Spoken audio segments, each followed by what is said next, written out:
All right, sixth graders, if you're not sick of me yet, you will be. This would be your third video of me today, potentially.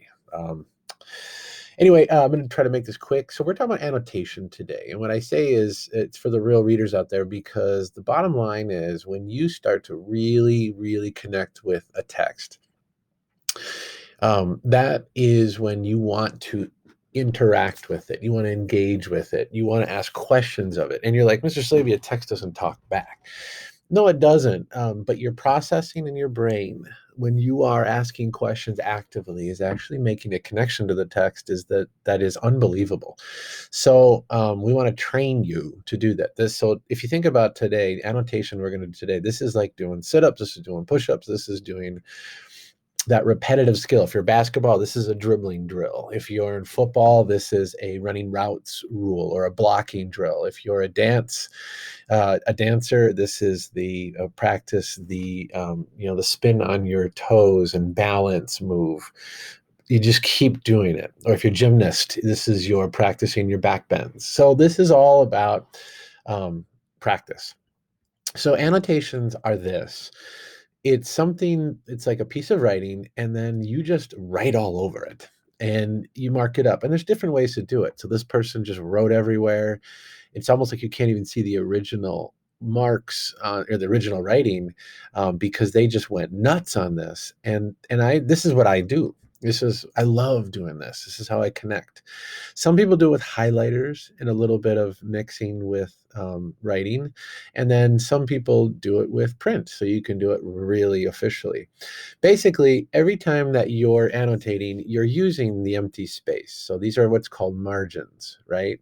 The margin is on the space on the left and the space on the right and the space on the top and the space in the bottom. Margins are where a lot of people do their work, and that's kind of what we're going to do today. So sometimes it's messy, sometimes it's all over the place, but sometimes it's neat. We're going to try a little bit more neat so I can see your work, but there's no expectation of neatness. These are the symbols we're going to use. All right. So annotating text is about getting in and getting out. You don't want to stop and write a novel while you're reading a novel. So you use symbols. So underlining stuff is really a key element of annotating. This person underlined these phrases, right? Question marks. It is what it is. A question mark is when someone wonders something, right? Right. They're asking a question. Here, there's a question. There's a way that is like, I don't I wonder about that, or I don't get that. It might be a word or it's a phrase and you don't understand it. And what it does is it allows you to bring it to someone else and say, hey, I didn't get this. Can you help me with this? Or you can sit and mark the moment. It's like a chapter marker in a book. I remember I was there. Exclamation usually is a moment when you're like, whoa, that's cool.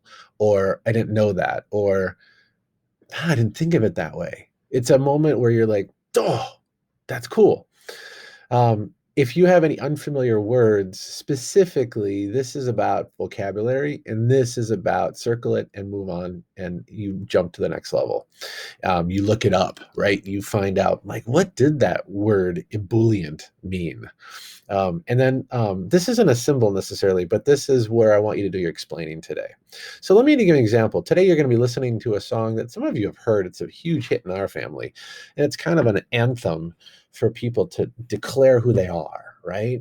And it comes from The Greatest Showman, and it's this woman who sings it is an insane voice, but she's a bearded lady. So in the movie, I don't think this is not something she deals with in real life, but she has a beard, and if you think about it, that's something that women would struggle with because people would be like, women don't wear beards, so she's kind of considered freakish, and she's ripped apart by people who think that that's weird, right? And so she has a heart and she has feelings, and she's expressing like, I'm not going to apologize for being me anymore. So she sings this song and it's really cool.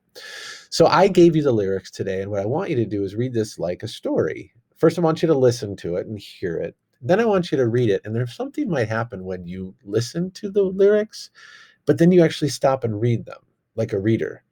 So you're going to use these symbols and you can click on them, or you can write these down. These are your symbols we're using today. 1, 2, 3, 4. And I want you to read this and I want you to stop at moments and annotate. And you're trying to shoot for at least 10 annotations today. And I did this a little bit. You're going to use the margins.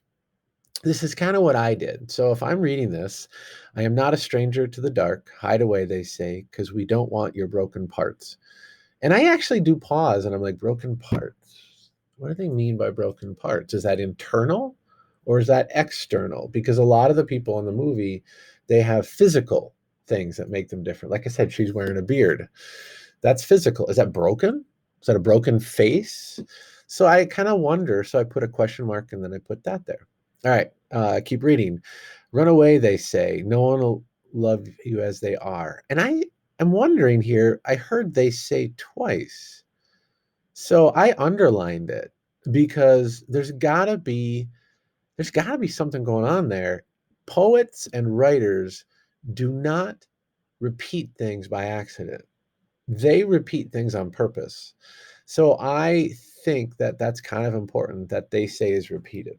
Okay, so I keep going, right? And this is only the first part of the song, and I only have 4 examples here. But notice I have, my question mark, I have an underline, I have a question mark, I have an exclamation mark because I thought another round of bullets hits my skin. I'm like, whoa, that's a cool way. That's a great metaphor. Bullets hitting your skin are like words. So this was my example. I didn't know any words I didn't not know any words. So I don't have any unfamiliar words here in this part of the song. So you might. So anyway, that's what your work for is today. I want to see this. I want you to take a picture of your work, and you might have 2 or 3 pictures, but this should take about 20 to 25 minutes of real like paying attention to the words and be an uh, active reader. Annotate the snot out of this. Okay, so that's a lesson. Follow it. Hear me. Have high expectations, and then done with language arts for today. All right. Obviously, I will be available for questions. So take care.